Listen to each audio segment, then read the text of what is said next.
I'd like to thank my co-organizers, Pete Ingardio over there, Jan Alexander, Gary Silverman, who almost forgot about it. He's not listening. Mickey Warden is not here yet, I don't think, and Stacy Mosher.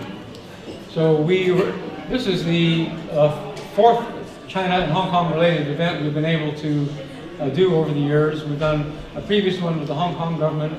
We did a China related event, China Hands, right here. We did that 3 years ago. This was a really very powerful event. And when we hosted, from Hong Kong government, we hosted a delegation from Hong Kong Journalism Foundation. So we've done a number of these events to maintain our ties with Hong Kong and with the Greater China Story. I'd like to recognize Abby Pesta here.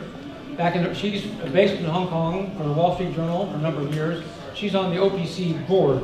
She is the official board representative. And Tim Ferguson here of Forbes Asia, formerly on the OPC board, currently on the OPC Foundation board, and Patty Kranz of the OPC, who helped organize the event. Thank you very much. And Dinda, a former governor. Oh, Dinda, a former governor, right? We have so many formers in the room, right? Deng Xiaoping was a former at one point, wasn't he? Gathered in the room. Can we get the music turned down while we talk? I'll try to do that. In the room, we have people who've been involved in coverage of Hong Kong for more than 50 years. As the commissioner was saying earlier, collectively, centuries of coverage is in this room, centuries of knowledge. So that's really a remarkable thing. Thank you all for coming out. It was a place, Hong Kong was a place that touched all of us. I was there from 1979 to 1981, and obviously it was my platform for launching my career. We're not giving out any good housekeeping seals of approval here tonight for anything that happened in Hong Kong or is happening. We're here to acknowledge that it is a place that touched our lives, and that we want to remain connected to the place. We want to remain connected to Hong Kong. We have a feeling about Hong Kong and to the people and to each other. We are a fraternity, sorority. We are a group of people who have cared about each other over these years and have cared about the story. And it doesn't hurt to have a bit of fun and a drink or two in the process. By the way, this is my FCC. Yeah. Recognize that. So I'd like to introduce Joanne Chu, who's the new Hong Kong government representative of the Trade and Economic Office. Brandly new, arrived in New York, and say a few words to us. Sure, thank you so much, Bill. First of all, ladies and gentlemen and friends here, thank you so much for coming. I would like to thank Bill for organizing this event. Actually, last month when I first met Bill, I said we should do it again. I know that this is the second time my office is organizing this. I think we have to reach out to renew our ties with you, like to meet you all, especially because I'm new. I just came here in this July, so still pretty new. So the questions that most people ask me that how do you think New York? How do you like this city? And my immediate response is that I think New York and Hong Kong has shared lots of things in common. Both are international city, global financial centers, and we have very vibrant, dynamic, and we also have a very strong presence of media, including international media. That's why we have a lot of old Hong Kong hands and Hong Kong friends here. And another very encouraging thing for me is that in New York you can very easily find people who have great connections and good knowledge of city, our hometown. I think it greatly facilitates the work of my office here in promoting Hong Kong in the US, especially, and also to foster the ties between Hong Kong and US. And tonight I have Claudia and Melissa, my two colleagues here. We are based in New York.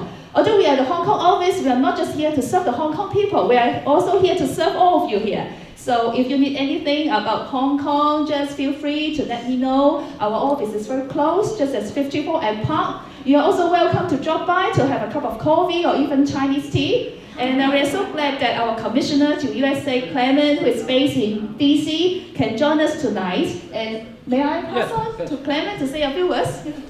we're very lucky to have the #1 Hong Kong representative of the United States. Thank you very much for having me here. Ambassador with a little A, right? Yeah, Ambassador with a little A. I'm very delighted to be here, and thank you for having me at this reception, and thank you, Bill, for organizing today's event. As I talked to some of you, I am based in Washington, D.C. because of One Country, Two Systems. We have our separate trade missions to the United States, and I represent Hong Kong in this country. So I not just look after Washington, D.C., but I look after all 50 states in the country. So far, I've been here for about nearly coming up 4 years. So far, I have visited something like 30, so which is not bad, but I still have 20 more to go. So probably they will have me here for another 3 years or so in order for me to do so. As I mentioned to some of you, I'm primarily based in DC, but I always try to come out of DC and visit different cities and states in the US because you have a number of important centers elsewhere. And given the state of politics in DC, I always try to come out to get a bit of fresh air. Exactly. If you know what I mean, I have to be very careful because I'm on tape. And I have to be diplomatic because I'm Hong Kong's ambassador with a small letter A. And when I hear that you are having this event before the holiday, I told you, Joanne, that I got to be here. And of course, I come to the New York maybe once every 3 months or so to attend events to update our friends and our contacts on how well Hong Kong is doing and what's happening, whether you have concerns and how I can address them. So this is a wonderful event, and as I mentioned to Bill, you have something like 500 years of experience covering news from Hong Kong. And Joanne and I was just back from Hong Kong for our annual Heads of Missions meeting over the Thanksgiving week. Obviously, Hong Kong does not celebrate Thanksgiving, so they have the meeting there.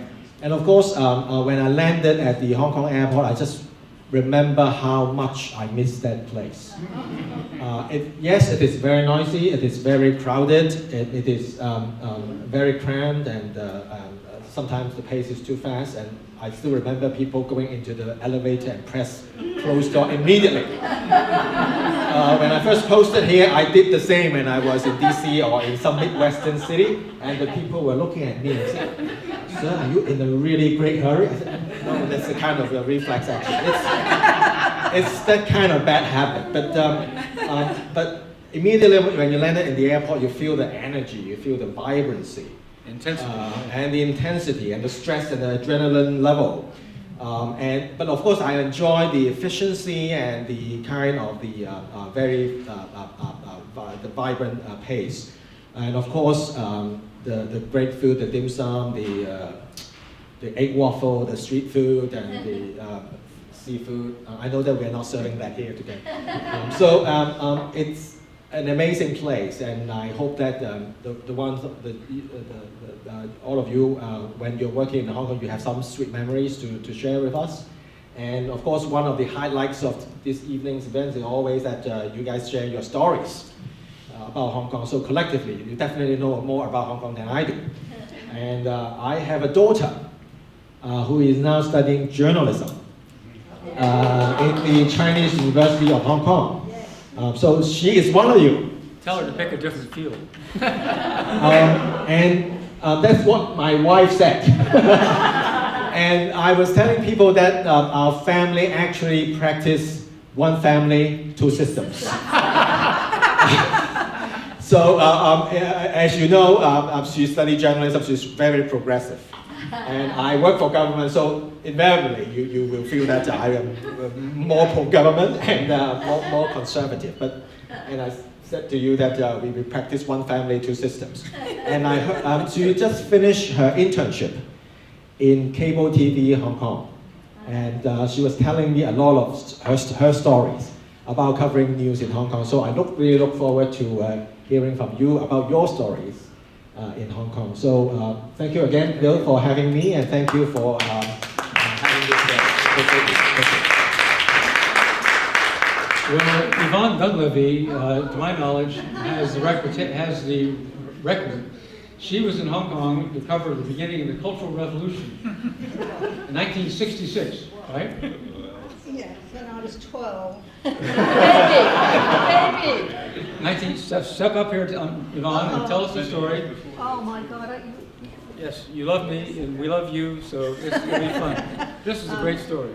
what about the Cultural Revolution? Yeah. So I used to work at the Hong Kong Standard, which was in North Point at that time, and there was no tunnel. There was no, Speaking there was no tunnel, and there was, so you commuted by ferry, and I was living in Tsim Sha Tsui, and for 2 consecutive mornings I was on the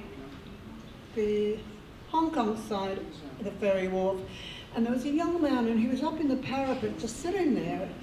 And Cantonese people, as far as in those days, were very circumspect. Maybe we have a big personality here, but they were kind of shy in those days. And I said, you've been there 2 days, can I ask you what you're doing? And he said, yes, I'm sitting here in solidarity with the factories. And he's pointing out toward the new territories, I think. And there were 2 satellite cities at that time, I think, Chunwan and another one. And within about 2 days... So these were Red Guards? Well, they weren't identified as such at that point, and they were not Red Guards in Hong Kong. They were not identified as Red Guards, but they were revolutionaries. And within days, my beat was in front of Government House, and they were very, very, very well organized, and they marched in precision. I'd say in blocks of like 6 by 10, and everybody was dressed all the same in uniform, white, navy blue, and with red books. And they would stop in front of Parliament House, and they'd say, "On with Ma Zedong, c'est ça, Ma Su?" One way. They would say, and Da Dong Da Lin Ji, down with, I can't remember what his name is, the governor. Thank you. See that I rely on English. Down with imperialism. No, it was the governor at that time, I think.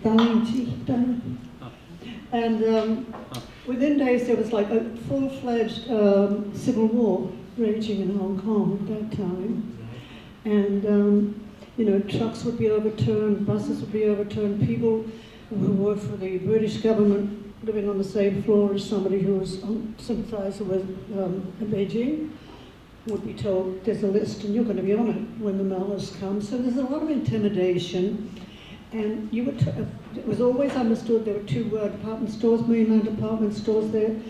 You bought something that you did not expect change. That was the cause. And people were really conflicted about their allegiances in those days, because they all believed in China, and they were living in a society that was colonial at that point. So did it appear that the British authorities could be overthrown?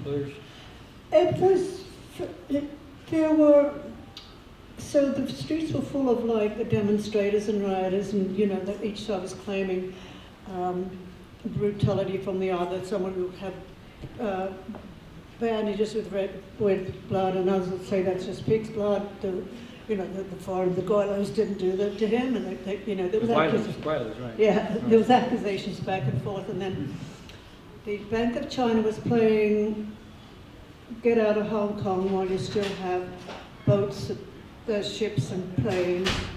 I hope nobody's offended by this. This was history. Get out of Hong Kong while there's ship foreigners, because remember Shanghai was coming across from this, and so next door at the, what's it called, Beresford, and there's something else next door.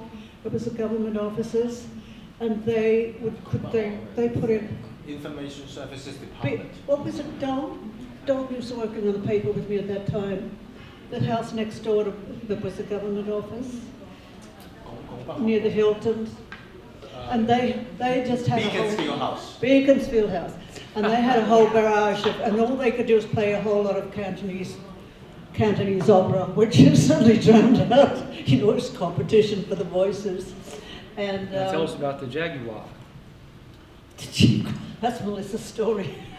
I was driving an E-Type Jaguar in those days. Little journalist. As one does. As she does. And what was happening was so protesters were overturning cars. You were in a Volkswagen, probably, you know, it was lethal at that time. 2 or 3 of them were turned over and burned. And I was coming off the car ferry, and there was an attempt to turn it over, but I was able to accelerate beyond that. And so there was one little vignette. Some American couple decided to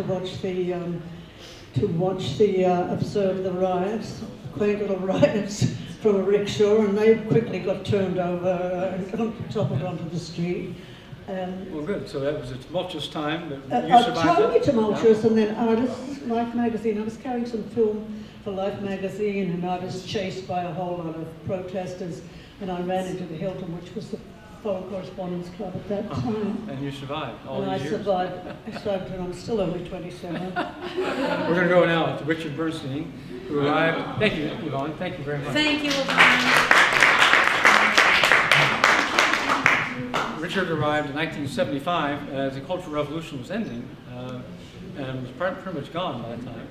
What did you see in Hong Kong in 1975? Let me back up just a second. Bill asked me to tell a story that would be mildly funny, he said.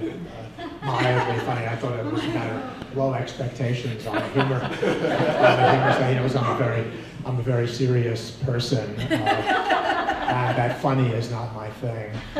But I'm feeling nostalgic. I'm very good at tear-jerking nostalgia. That's one of my strong suits.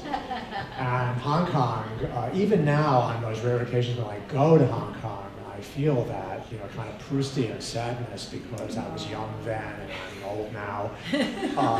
And, everything was new and fresh, and, there were, what I've done in life now, I've done, and, then I was going to do it.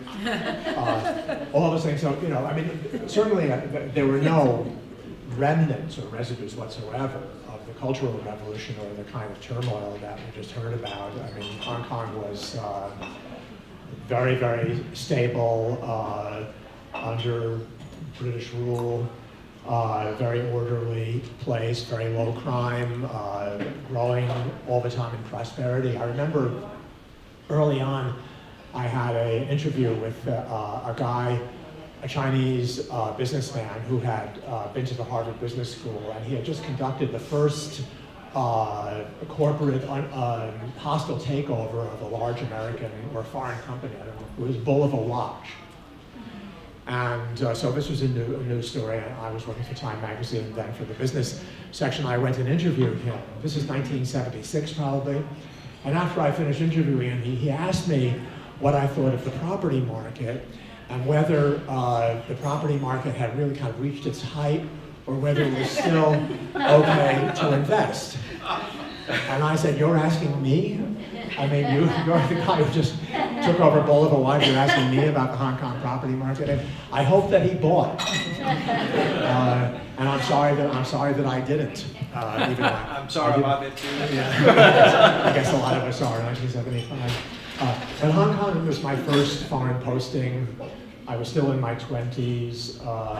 It was a thrilling city. I remember thrilling even before you got there because you remember we used to have to come. If you took the city side landing at Kai Tak Airport, you kind of the wings almost seemed to brush up against the buildings as you came down.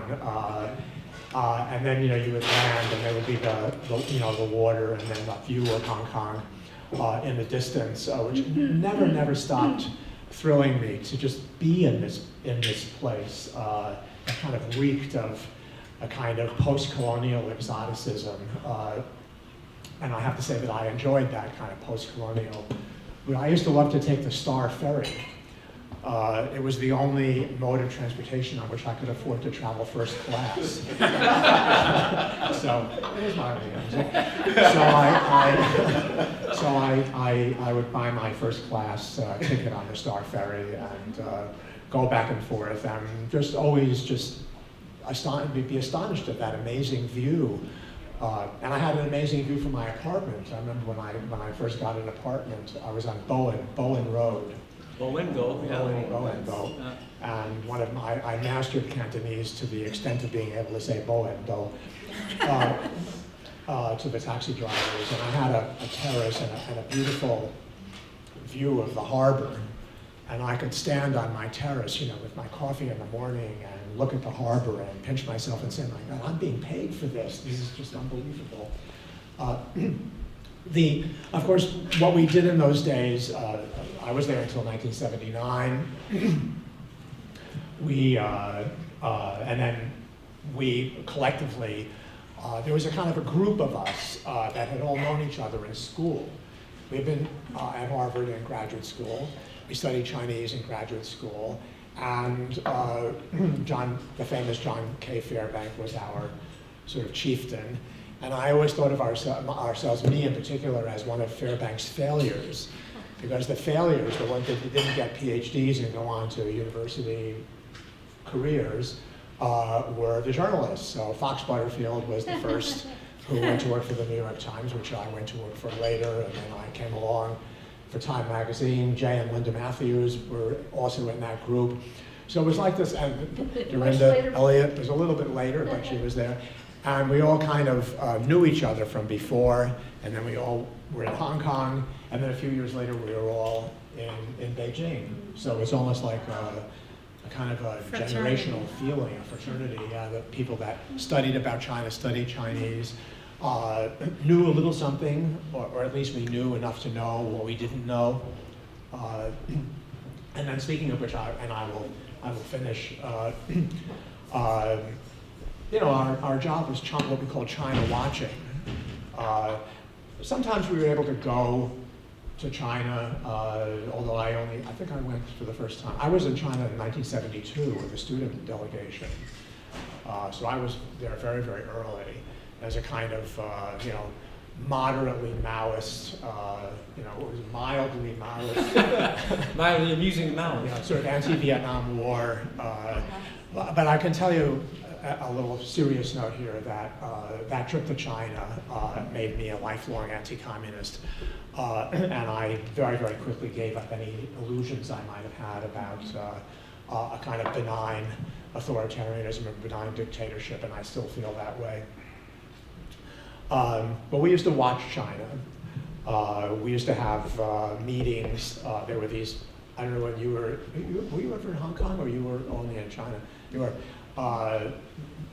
We used to have these monthly meetings, diplomats, the China watchers at the consulates, there weren't embassies, consulates, and the journalists would take turns paying for a big roundtable discussion about China.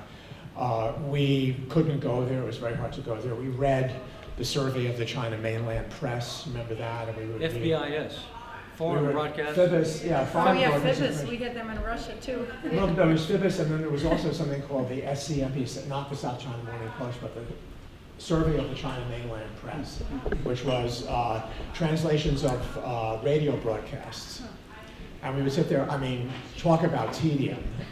Nothing more boring than spending your day reading, translations of Chinese broadcasts, especially in those days. Now there's interesting stuff that happens in China, but in those days it was all pretty much propaganda. But weirdly, even though we had such limited information, we sort of, I think, got the basic story right. The basic story that was being denied in Beijing, which was that there was a power struggle involving Zhou Enlai on the one side and the Gang of Four and Jiang Qing on the other, a contest between a more reformist group and a more hardline ideological group.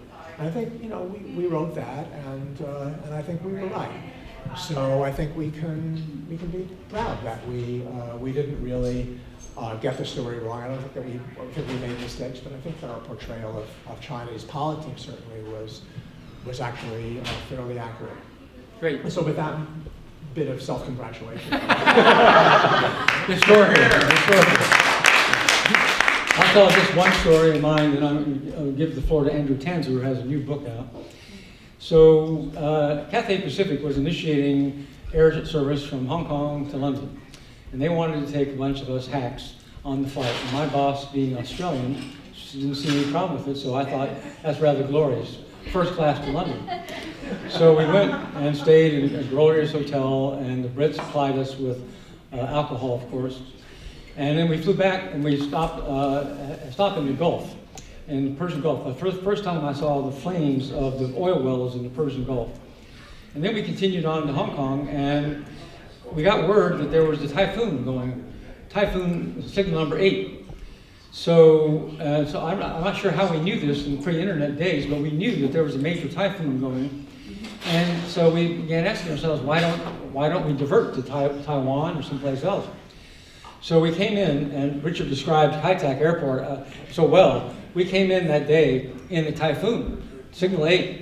And so the wings of the airplanes were going like this as we came in, like over these apartment towers with the laundry hung out, right? You could see people's laundry on their balconies. So we're coming in like this, and they put them down, and we got off the planes, and we said, why? Why did the pilots do that? It turns out, someone in the know said, because this is where all the pilots' girlfriends are. Andrew Tenzer was his Far Eastern Economic Review. Forbes magazine has a new book coming out about Hong Kong. Yeah. And so give us a few words about what you're doing. And here is actually, it wasn't quite my first job in Hong Kong, but my first job in life after I went to Columbia Journalism School, and I have to thank the Overseas Press Club for sending me to Asia. I'd studied Chinese in Taiwan my junior year of college, and then I went to Columbia. I graduated in 1980, and I got a OPC award. I think it was $3,000. Oh, scholarship. To pursue a project in Taiwan. And that's what brought me to Asia. And I very quickly started working for the Far Eastern Economic Review. I replaced someone named Phil Kurata, I remember, who was kicked out by the Taiwan government, which wasn't too friendly to journalists in those days. And then I worked 3 years there, and then I was transferred to Hong Kong, which was the headquarters of I call it the late, great Far Eastern Economic Review. And I was there in 83, 84, and I was single then, and I enjoyed Hong Kong then. It was clean. I remember the air was clean. Even the water was clean enough to swim off the junks. And then I joined Forbes and worked in Los Angeles and then Tokyo, and then Forbes transferred me to Hong Kong in 1993. 1993, and I was there until 2006. So I lived twice in Hong Kong. The second time I lived in Hong Kong, actually, was through an article I did in Forbes on Robert Kwok, who has always been a very low-profile, somewhat secretive overseas Chinese tycoon. He's from Malaya, British Malaya, and grew up there, made his first, he went to college in Singapore, which was actually British then, and then made his first fortune in 1963 on the sugar futures market. He's born in 1923, so he's 94 years old now, but still very much with us. And he made fortunes in many things. Shangri-La Hotels, which he founded in Singapore, but was managed out of Hong Kong, would be one thing. He moved to Hong Kong in the late 1970s. So he's been resident of Hong Kong for about 40 years. I'm pretty sure he still has a Malaysian passport, which is pretty interesting because the book, anyway, I got to know Kwok pretty well, and I wrote his memoirs, most of which I worked on in 2002, 3. And then he sat on it for unknown reasons, and then last year he invited me to return to Hong Kong to help him update it and finish it. And it was just published in Singapore in English November 25th, and sold in Hong Kong at Bookazine, I know. And apparently it sold out in 2 or 3 days because they only printed 4,000 copies. Wow. And then it's gotten a huge amount of press in Malaysia because there's a lot of controversial things. So the thing about this book, I think if you're interested in reading it, other than business and management, I mean, the guy is fascinating. And he calls himself a chameleon because he's kind of a Chinese to the Chinese and Malaysian to the Malays and British to the British.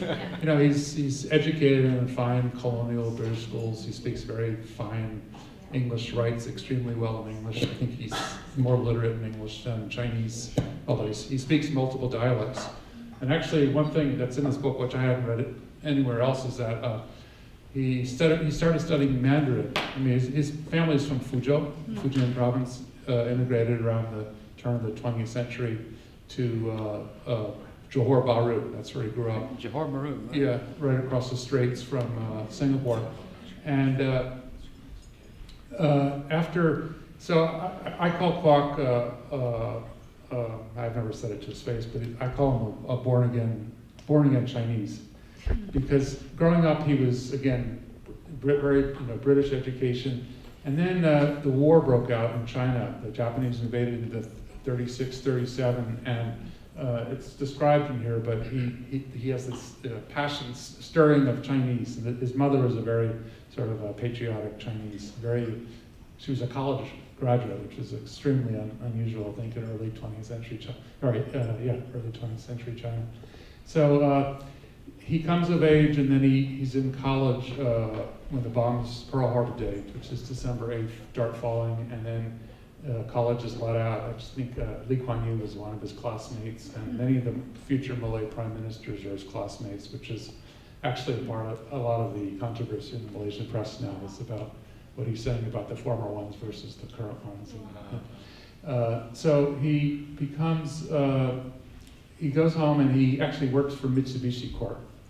But I started to say he studied Mandarin before he entered Raffles College in Singapore, which I think actually is one of the keys for, he was just about the earliest, biggest overseas Chinese investor in China. In fact, he told me, I don't think it's in the book, he said that Zhu Rongji told him once, this would have been about 15 or 20 years ago, that he was the largest foreign investor in China because he had a lot of property development in China. Why is that not in the book? Well, he's very... He's very modest. It could be. I mean, he's probably been overtaken by now. But I mean, he has many billions. In fact, he's been doing business in China since the 1950s. There's a lot of sort of that would be controversial. News in here. So during the Cultural Revolution, he helped supply food for China when they had starvation, including sugar. So he made his first fortune in sugar and was known as the Sugar King in the 1960s. And then he has sort of secret roles. It's also described in the book as a conduit between China and Malaysian government to terminate the Malayan Communist Party, which his brother was a member of. He was chief of propaganda and was killed by the British during the, I guess you call it, Civil War. And so then he moved to Hong Kong, as I said, about 40 years ago, and many of his businesses were built up in Hong Kong, mostly China-oriented. But I think the interest, besides the business in here, is there's a lot of history. There's eyewitness history of witness to Japanese atrocities in Malaya and Singapore. And then the British colonial period, I would say he has a love-hate relationship with the British. He made a lot of his best friends, a lot of his early trading partners were British. He's British educated, but he has lots of problems with the British. And then he was... Andrew, yes. could I put in a plug for you that you're too modest to accentuate here, and this predated me at Forbes. Andrew managed to get Robert Kwok on the cover of Forbes magazine in 1997. 97. Yeah. First foreign cover of Forbes magazine to exemplify what we call this secret billionaire, or the... Well, it was the first interview you ever gave. Well, but he was the entry point to our Billionaires franchise in Asia, thanks to a farsighted, wonderful editor named Jim Michaels. I'm going to predate you. Yes. And say something even more outrageous. The Forbes Foreign Billionaires list was my idea in 1987. Not so modest. I was living. No, it's a bit of a sore point because none of the Forbes family ever recognized it ever. So thank you. In 1987, when I was in Tokyo for Forbes, I wrote a cover called "Land of the Rising Billionaires," and that was the first Asian billionaire story in Forbes. And then within a year or two, it became a global annual billionaire survey and kind of a franchise for Forbes. So it was actually 10 years before that. Well, if you'll donate that book to the OPC, we'll review it. I will- Well, get us a copy. Oh, so I We'll want to review it. say, so it's being December 22. There's 35,000 more copies on sale in Asia. It will not be released in the U.S. until March, or UK, or Hong Kong, or sorry, or Australia. The Chinese version. No, unless you have contacts in Asia, can send it to you. March 28th, I think. All on right, get us a Amazon. copy. We'll And then the Chinese is already on sale in Hong Kong. It's a China publisher, but it's still awaiting approval in China, apparently. But it's good luck on that. okay. Thanks very much. Thank you, Andy.